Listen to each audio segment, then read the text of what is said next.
Hello friends, പുതിയൊരു വീഡിയോയിലേക്ക് എല്ലാവർക്കും സ്വാഗതം. കുറച്ച് ദിവസങ്ങളായി ഒരു ശകലം പോലും സുഖമില്ലാതിരിക്കുക.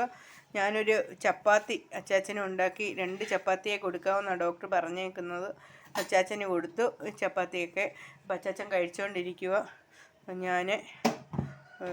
ഞാനും ഉണ്ടാക്കി 2-3 ചപ്പാത്തി ഞാനും ഉണ്ടാക്കി. അജുമോനും 2 ചപ്പാത്തി കൊടുത്തു. അവന് ഇപ്പോഴാണ് വല്ലതും ഒന്ന് തിന്നാൻ തുടങ്ങിയേക്കുന്നത്. പിന്നെ അതാണ്ട് ചിക്കൻ കറി ഉണ്ടാക്കി വെച്ചേക്കുന്നു. ഇന്നലെ വൈകിട്ട് അജുമോൻ പോയിട്ട് വയ്യാങ്കിലും പോയിട്ട് ചിക്കൻ മേടിച്ചുകൊണ്ട് വന്നു. അവനെന്തെങ്കിലും തിന്നണമെന്ന് പറഞ്ഞ് ചിക്കൻ ഫ്രൈ കഴിക്കണമെന്ന് പറഞ്ഞു. അച്ചാച്ചൻ കണ്ടിരുന്ന് തിന്നുന്നു. കൈക്ക് വേദനയുണ്ട്. ഇത് പണ്ട് ഒടിഞ്ഞതായിരുന്നു. ഇവിടെയൊക്കെ ചെന്ന് തറയിൽ ഇടിച്ചിട്ടുണ്ട്. അപ്പോൾ കൈക്കുമൊക്കെ വേദനയുണ്ട്. കണ്ടിരുന്ന് കഴിക്കുന്നു. ചെവി ഇതാണ്ട് ഇങ്ങോട്ടൊന്ന് തിരിഞ്ഞ അച്ചാച്ച. നമ്മുടെ അച്ചാച്ചൻ്റെ ചെവി ഒന്ന് കാണിക്കട്ടെ. ഇങ്ങനെ അടിച്ചു കഴിഞ്ഞാൽ കാണത്തില്ല. ഇങ്ങനെ അടിച്ചാലേ കാണും. കണ്ടോ കളർ? അച്ചാച്ചൻ്റെ ദേഹത്തോട്ട് അടിക്കുമ്പോൾ ആ വെട്ടം അങ്ങോട്ട് കിട്ടും. അന്നേരം ഈ കളർ കണ്ടോ? കളർ വ്യത്യാസം കണ്ടോ? അത് അവിടെ ഓയിൻമെൻറ്റ് ഇരിപ്പുണ്ട്. അതുകൊണ്ടാണ് വേറൊരു നിറത്തിലിരിക്കുന്നത്. പക്ഷേ ഒരു നിറവ്യത്യാസം നല്ലപോലെ ഉണ്ട് കേട്ടോ. നല്ലപോലെ ഉണ്ട്. ഇനി 2 ഇഞ്ചക്ഷനും കൂടെ എടുക്കാനുണ്ട്. അതെടുക്കാം. അജുമോനെ അതൊന്ന് നിർത്തിയേടാ. അജുവേ അതൊന്ന് നിർത്തിക്കേന്ന്. നിർത്തിക്കേ. കലവിലാന്ന് അതും ഇതുമെല്ലാം വെച്ചുകൊണ്ട് കുത്തിയിരിക്കുക. അതാണ്ട് പിന്നെ കിടക്കുന്ന കട്ടിലെ തന്നെ ഇരുന്ന് തീറ്റയും കുടിയും എല്ലാം നടത്തുന്നത്. ഞാൻ പറയാറുണ്ട് ഇവിടുന്ന് മാറിയിരിക്കണമെന്ന്. കേൾക്കത്തില്ല. ഇവിടെ തന്നെ ഇരുന്ന് തിന്നുന്നതും കുടിക്കുന്നതും എല്ലാം.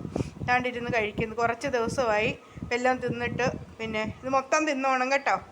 അതിന് മണ്ട മാത്രം തിന്നിട്ട് എണീറ്റ് പോരരുത്. ഇനി ചിക്കൻ വേണമെങ്കിൽ പറയണം. അജുമോൻ ഇന്നലെ ആഗ്രഹിച്ച് പോയി വൈകിട്ട് വയ്യാഞ്ഞിട്ട്. പിന്നെ വന്നപ്പം തല കറങ്ങുമായിരുന്നു. എന്നിട്ടൊരു ഓട്ടോയ്ക്ക് കയറി വന്ന് ഇറങ്ങി.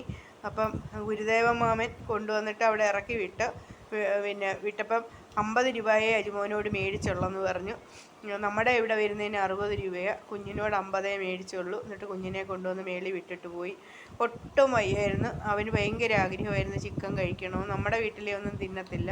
ചിക്കൻ ഫ്രൈ ഉണ്ടാക്കി തിന്നണമെന്ന് പറഞ്ഞ് 2-3 കഷ്ണം വറുത്ത് കുഞ്ഞങ്ങ് തിന്നു ഇന്നലെ വൈകിട്ട്. പിന്നെ എനിക്കൊരു ശകലം വയ്യ ആവുന്ന പോലെ എണീറ്റ് ഞാൻ അങ്ങ് ചിക്കൻ കറി ഉണ്ടാക്കി വെച്ചു. ദാണ്ടിരിക്കുന്ന എല്ലാവരും കാണാൻ ആഗ്രഹിക്കുന്ന അജുക്കുട്ടൻ നമ്മുടെ തലയും ചൊറിഞ്ഞുകൊണ്ട് കുത്തിയിരിക്കും. മുഖം ഒന്ന് കാണിക്കാവോ? ഈ അജു ഉണ്ടല്ലോ നമ്മുടെ വീഡിയോയ്ക്കകത്തൊന്നും മുഖം കാണിക്കത്തോ ഇല്ല. പിന്നെ ചില ആൻറ്റിമാരെല്ലാം വിചാരിച്ചേക്കുന്ന അജുമോന് വീഡിയോ എടുക്കാനോ യൂട്യൂബിനെ കുറിച്ചോ ഒന്നും അറിയത്തില്ലെന്ന്. പിന്നെ ദുബായിൽ നിന്ന് ഒരു ആൻറ്റി പറഞ്ഞായിരുന്നു പിന്നെ വീഡിയോ എടുക്കാനൊക്കെ പഠിക്കണമെന്ന്. ഈ അജുമോനുണ്ടല്ലോ, അജുമോന് സ്വന്തമായിട്ട് ആദ്യം മുതലേ അജു വില്ലേജ് ലൈഫ് എന്നും പറഞ്ഞു ഒരു യൂട്യൂബ് ചാനൽ ക്രിയേറ്റ് ചെയ്ത് അജുമോന് അതിനകത്ത് 1 ലക്ഷത്തിൽ കൂടുതൽ സബ്സ്ക്രൈബേഴ്സും ഉണ്ട്. ഇവനിപ്പോൾ ഒരൊറ്റ വീഡിയോയും വിടത്തില്ല. അമ്മച്ചി അങ്ങ് പോയേക്കെന്ന് പറയുക. എൻ്റെ വീഡിയോയിൽ മാത്രം അജു ഒന്നും വെക്കരുത്. എൻ്റെ വീഡിയോയ്ക്കകത്ത് മാത്രം അജു ഒന്നും സംസാരിക്കാതിരിക്കും. എന്നിട്ട് പപ്പടക്കച്ചവടത്തിനൊക്കെ പോകുമ്പോൾ ഏതൊക്കെയോ യൂട്യൂബുകാരുടെ വീഡിയോ എടുക്കാൻ വരുമ്പോൾ അതിൻ്റെ മുന്നേ കയറി അങ്ങ് നിൽക്കും. അവർ ആവശ്യമില്ലാത്ത കാര്യങ്ങളൊക്കെ അതിൽ കൂടെ വിളിച്ച് പറയും. അജു ഒരു മിനിറ്റ് വിടട്ടെ. അജുമോനെ 5ാം ക്ലാസ് മുതൽ ഇവിടെ എല്ലാ പണിയും ചെയ്യുമായിരുന്നു. ഇവിടുത്തെ കാര്യങ്ങളെല്ലാം നോക്കുന്ന മോനാണ് നോക്കളെ. 5ാം ക്ലാസ് മുതൽ. എൻ്റെ മുഖത്തോട്ട് നോക്ക്. ആണോ?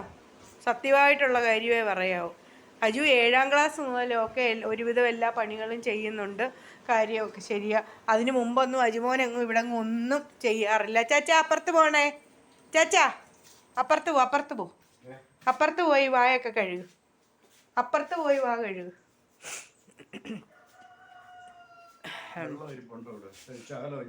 വെള്ളമൊക്കെ തരാം. ഇഷ്ടംപോലെ വെള്ളം തരാം.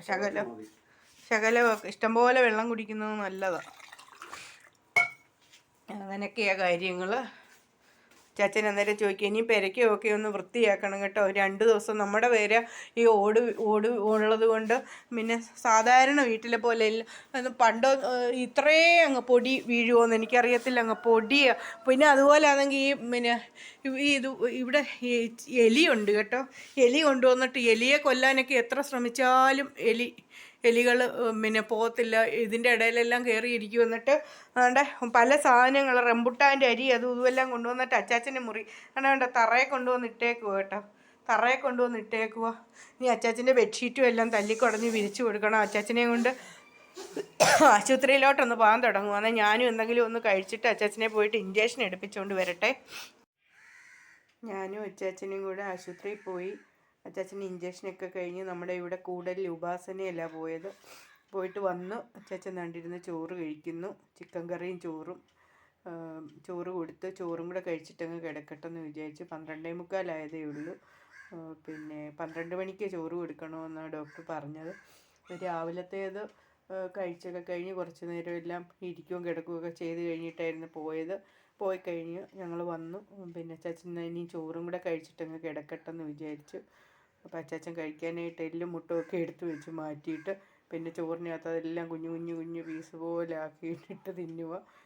അജിമോനും ഞങ്ങളുടെ കൂടെ വന്നായിരുന്നു. അവന് ഒട്ടും വയ്യ. എന്നാലും ഇന്നലത്തെ മുട്ടയൊക്കെ കൊടുക്കാനുണ്ട്. അപ്പോൾ അത് കൊണ്ടുവന്ന് കൊടുക്കാമെന്നും പറഞ്ഞുകൊണ്ട് കുഞ്ഞും കൂടെ വന്നു. അപ്പോഴത്തേന് തിരിച്ച് ഞങ്ങൾ ഒന്നിച്ച് പോരാമെന്ന് വിചാരിച്ചപ്പോഴത്തേക്ക് അച്ചാച്ചനും എനിക്ക് ശ്വാസം മുട്ടുന്നേ, എനിക്ക് വയ്യായി, അതാ ഇതാന്നൊക്കെ പറയുന്ന അവനും കൂടെ വരണമെന്നുള്ളതൊന്നും അച്ചാച്ചനില്ല. പിന്നെ അച്ചാച്ചൻ ചോദിക്കും അവൻ എന്ത് ചെയ്യുന്നു.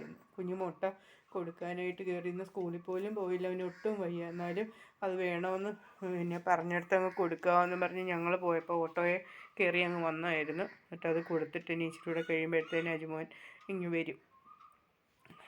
അതുകൊണ്ട് അച്ചാച്ചൻ്റെ ഇരുന്ന് ചോറ് കഴിക്കുന്നു. അതേ വേദനയേ ഇല്ലായിരുന്നു. ഞങ്ങൾക്ക് തന്ന നീഡിൽ ഇച്ചിരി വലിയ ഒരു സൂചിയായിരുന്നു ഞങ്ങൾക്ക് തന്നത്. അവിടുന്ന് ആ സൈസ് സൂചി ഉപയോഗിച്ച് ഇവിടെ കുത്തി വെക്കത്തില്ലെന്ന് പറഞ്ഞു. ഉപാസനയിൽ അവിടെ ചെറിയ സൈസ് സൂചി വെച്ചിട്ട് ട്യൂബിൽ കൂടി ഇങ്ങനെ കയറ്റിയിട്ടായിരുന്നു കുത്തി വെച്ചത്. അതുകൊണ്ട് അച്ചാച്ചന് വേദനയേ ഇല്ലായിരുന്നു. കഴിഞ്ഞ ദിവസം കുത്തി വെച്ചപ്പോൾ അച്ചാച്ചന് ഭയങ്കര വേദനയുണ്ടായിരുന്നത്. പതുക്കെ ആയിരുന്നു അവർ എന്നിട്ട് ഇഞ്ചക്ഷൻ കയറ്റി. അതുകൊണ്ട് എനിക്ക് പേടിയായിരുന്നു. അതുകൊണ്ടായിരുന്നു ഞാൻ കൂടലിലോട്ട് കൊണ്ടുപോകണോ പിന്നെ വേണ്ടായോ എന്ന് വിചാരിച്ചുകൊണ്ടിരുന്നത്. രാജീവ് ഡോക്ടർ അന്നേ ഞങ്ങളോട് പറഞ്ഞായിരുന്നു പിന്നെ കൂടലിലോട്ട് കൊണ്ടുവരാൻ. പിന്നെ ഡോക്ടറെ 2 ദിവസം കാണേണ്ടുന്നതുകൊണ്ടും കൂടെ ഞങ്ങൾ പിന്നെ ആണെങ്കിൽ പത്തനാപുരത്ത് തന്നെ കൊണ്ടുപോയിട്ട് അങ്ങ് ഇഞ്ചക്ഷൻ എടുക്കും. അവിടെ ആയിരുന്നല്ലോ അച്ചാച്ചനെ കിടത്തിയതെല്ലാം, സെൻറ്റ് ജോസഫേ. അവിടെ തന്നെ കൊണ്ടുപോയിട്ട് അങ്ങ് ഇഞ്ചക്ഷൻ എടുക്കുമായിരുന്നു. ഇന്നലെ പക്ഷേ അവിടെ കൊണ്ടുപോകണ്ടായിരുന്നു. അവിടുന്ന് ഇഞ്ചക്ഷന് മരുന്ന് ഇനി മേടിച്ചുകൊണ്ട് വന്നിട്ട് ഇവിടെ കൊടുത്തങ്ങ് എടുത്താൽ മതിയായിരുന്നു. പക്ഷേ ഞങ്ങൾ അങ്ങനെ അല്ലായിരുന്നു ചെയ്തത്. ഞങ്ങൾ ഇവിടുന്ന് പിന്നെ അങ്ങ് കൊണ്ടുവന്നിട്ട് എടുക്കുമായിരുന്നു. പിന്നെ അങ്ങോട്ട് കൊണ്ടുപോയിട്ട് ഇഞ്ചക്ഷൻ എടുക്കുമായിരുന്നു. അതുകൊണ്ടാണ് ഇന്നലെ ചേച്ചി എനിക്ക് വിളിച്ച് വരുത്തേണ്ടി വന്നത്. അതുകൊണ്ടാണ് ഇന്നലെ ചേച്ചി വന്നിട്ട് അച്ചാച്ചനെയും കൊണ്ട് പോയിട്ട് ഇഞ്ചക്ഷനൊക്കെ എടുത്തത്. കാലാവസ്ഥ പിന്നെ ഞങ്ങൾ പോയപ്പോഴും വലിയ കുഴപ്പമില്ലായിരുന്നു. ചെറിയ മഴച്ചാറ്റലുണ്ടായിരുന്നു. ഇവിടുന്ന് അങ്ങോട്ട് ഇറങ്ങാൻ തുടങ്ങിയപ്പം പിന്നെ ഇല്ലായിരുന്നു. അവിടെ ചെന്ന് കഴിഞ്ഞപ്പോൾ ഒരു മഴച്ചാറ്റൽ പോലെ ഉണ്ടായിരുന്നു. ഇവിടെ ഒന്നും വലുതായിട്ട് മഴയൊന്നും ചാറിയില്ല. പിന്നെ കുറച്ച് മുമ്പേ പിന്നെ ഒന്ന് ചെറുതായിട്ടൊന്ന് ചാറി വന്നിട്ടങ്ങ് മാറി മഴ. പിന്നെ വലിയ കുഴപ്പമില്ലാത്ത ഒരു കാലാവസ്ഥ. മഴക്കോളം മഴ പെയ്യുന്നില്ലെന്ന് മാത്രം. അങ്ങനെയുള്ള ഒരു കാലാവസ്ഥയിലൊക്കെയാണ് നിൽക്കുന്നത്. അങ്ങനെയൊക്കെ ഇന്നത്തെ കാര്യങ്ങൾ. അങ്ങനെയൊക്കെ അജുവിന് ഇനി വരണം. പിന്നെ ഇത്രയൊക്കെ പിന്നെ ആയതെന്ന് പറഞ്ഞു കഴിഞ്ഞാൽ പിന്നെ രാജീവ് ഡോക്ടറിൻ്റെ എനിക്കത് മാത്രമേ പറയാനുള്ളൂ. ദൈവത്തിൻ്റെ കാരുണ്യം, നിങ്ങളുടെ എല്ലാവരുടെയും പ്രാർത്ഥനയും പിന്നെ നമ്മുടെ രാജീവ് ഡോക്ടറിൻ്റെ ഒരു കഴിവ്. എനിക്ക് പനിയായതുകൊണ്ട് ഞാൻ കുക്കറിലാണ് ചോറ് വെച്ചേക്കുന്നത് കേട്ടോ.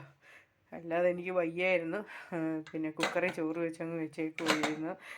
2-3-4 ദിവസം ഓണം കഴിഞ്ഞ പിന്നെ ഉത്രാടം മുതൽ ഇന്ന് വരെ നമ്മുടെ അടുപ്പിൽ തീ കത്തിച്ചിട്ടില്ല ഇതുവരെയായിട്ടും. അന്ന് മുതൽ കഞ്ഞി അതുപോലെ ഇങ്ങനെ ഇതുപോലെ കുക്കറിനകത്തോട്ട് ഇച്ചിരി ചോറ് വെക്കുക, തിന്നുക. തിന്നാലായി, തിന്നില്ലെങ്കിലായി. അച്ചാച്ചൻ്റെ തീറ്റ കണ്ടിട്ട് അച്ചാച്ചൻ ഇപ്പം തന്നെ തീറ്റ നിർത്തുമെന്നുള്ള രീതിയിൽ അച്ചാച്ചൻ തിന്നുന്നത്. പിന്നെ ഒരുപാട് ആഹാരം കൊടുക്കാൻ പറഞ്ഞിട്ടില്ല. കുറച്ച് ഒരു കപ്പ് ചോറെന്നൊക്കെ അച്ചാച്ചനല്ലെങ്കിൽ ഇച്ചിരിയേ കഴിക്കത്തുള്ളൂ. ഇപ്പം തിന്നുന്ന കണ്ടിട്ട് അത്രയും വെച്ച് നിർത്തുമെന്നുള്ള ഒരു രീതിയിലാണ് തിന്നുന്നത്. ഇച്ചിരി കൊടുക്കാനേ പറഞ്ഞിട്ടുള്ളൂ ആഹാരമൊക്കെ. അങ്ങനെയൊക്കെയാണ് ഇന്നത്തെ കാര്യങ്ങളെല്ലാം. എല്ലായിടത്തും ചോറും എല്ലാം റെഡിയായി കാണുമെന്ന് വിചാരിക്കുന്നു. അച്ചാച്ച സാധാരണ ഉച്ചയ്ക്ക് ചോറ് തിന്നാറില്ല. 4 ചപ്പാത്തി അങ്ങനെ കൊടുക്കരുതെന്നാണ് പറഞ്ഞേക്കുന്നത്. 2 എണ്ണം കൊടുക്കാമെന്ന് പറഞ്ഞേക്കുക. ചപ്പാത്തി ആയാലും ദോശയായാലും എല്ലാം 2 കൂടുതൽ കൊടുക്കരുതെന്നാണ് പറഞ്ഞേക്കുന്നത്. പിന്നെ ഉച്ചയ്ക്കൊക്കെ ഒരു നാരങ്ങ വെള്ളം കൊടുക്കാൻ പറഞ്ഞിട്ടുണ്ട്. പിന്നെ അങ്ങനെയാണ് പറഞ്ഞേക്കുന്നത്. അച്ചാച്ചൻ കണ്ട് ഇന്ന് കഴിക്കുന്നു. ഇപ്പോൾ ഒരു മഴച്ചാറ്റൽ തുടങ്ങി. മഴ ചാറുന്നുണ്ട് മാറുന്നുണ്ട്, അങ്ങനെ നിൽക്കുന്നു. പിന്നെ എന്തു പറയുന്നത്, നമ്മുടെ രാജീവ് ഡോക്ടറിൻ്റെ ഒരു ഡോക്ടറാന്ന് നേരത്തെ ഡോക്ടറിൻ്റെ സത്യം പറഞ്ഞു കഴിഞ്ഞാൽ എനിക്ക് ഭയങ്കര സങ്കടമായിരുന്നു. ഡോക്ടർ വഴക്കൊക്കെ പറയുകയൊക്കെ ചെയ്തപ്പോഴൊക്കെ ഡോക്ടർ ഓടി എത്ര പ്രാവശ്യമാണെന്നറിയോ. ഡോക്ടർ പിന്നെ അതിന് പ്രത്യേകം ക്ലിനിക്കുണ്ട്. അത് കഴിഞ്ഞിട്ട് ഡോക്ടർ സെൻറ്റ് ജോസഫിലോട്ട് എത്ര പ്രാവശ്യമാണെന്നറിയോ. 2-3 പ്രാവശ്യം ഡോക്ടർ വരും. വന്നിട്ട് ഡോക്ടറിൻ്റെ പേഷ്യൻറ്റിനെ മാത്രമേ ഡോക്ടർ നോക്കത്തുള്ളൂ. ഡോക്ടർ വന്ന് പിന്നെ നോക്കി എത്ര പ്രാവശ്യവും വന്ന് നോക്കിയിട്ട് പെട്ടെന്നുള്ള കാര്യങ്ങൾ. കാരണം അച്ചാച്ചനൊക്കെ ഡോക്ടറിൻ്റെ അടുത്ത് പോകുന്ന പേഷ്യൻ്റ് എല്ലാം ഡോക്ടറിൻ്റെ അടുത്ത് തന്നെ പോകത്തുള്ളൂ. എല്ലാ ചികിത്സയുണ്ട് ഡോക്ടറിന്. പിന്നെ 16 വർഷമായി അച്ചാച്ചനെ ചികിത്സിക്കുന്നുണ്ട് ഡോക്ടർ. ഷുഗറിന് ആദ്യം അച്ചാച്ചന് ഷുഗറാണെന്നൊന്നും അറിയത്തില്ല. അമ്മച്ചി മരിച്ചു കഴിഞ്ഞപ്പോഴത്തേക്ക് പിന്നെ അച്ചാച്ചൻ എപ്പോഴും അങ്ങ് മൂത്രം ഒഴിക്കുക. അന്നേരം അങ്ങനെ ചേച്ചി പറഞ്ഞ് പിന്നെ നമുക്കൊന്ന് ഷുഗർ നോക്കിക്കാമെന്ന് പറഞ്ഞ് ചേച്ചി അച്ചാച്ചനെയും കൊണ്ട് ആദ്യമായിട്ട് രാജീവ് ഡോക്ടറിൻ്റെ അടുത്തോട്ടാണ് പോകുന്നത് തന്നെ. അവിടെ ചെന്ന് നോക്കിയപ്പോൾ അച്ചാച്ചന് 10-400 കണ്ടുണ്ട് ഷുഗർ. ഡോക്ടർ 2 ദിവസം കൊണ്ടാണ് അത് കുറച്ച് കറക്റ്റിനാക്കി കൊണ്ടുവന്നത്. പിന്നെ അച്ചാച്ചന് 150 അത്രയൊക്കെ പിന്നെ നമ്മൾ ചായയൊക്കെ കുടിച്ചിട്ട് പോയി നോക്കിയാൽ പോലും 150 അങ്ങനെയൊക്കെ കാണത്തുള്ളായിരുന്നു. അങ്ങനെ അച്ചാച്ചനാണ് ഒരുപാട് ആഹാരമൊന്നും കഴിക്കത്തില്ല. അച്ചാച്ചൻ വളരെ നിയന്ത്രിച്ചൊക്കെ ആഹാരമൊക്കെ കഴിക്കുന്നു. ഒത്തിരിയൊന്നും വാരി വലിച്ച് തിന്നത്തില്ല.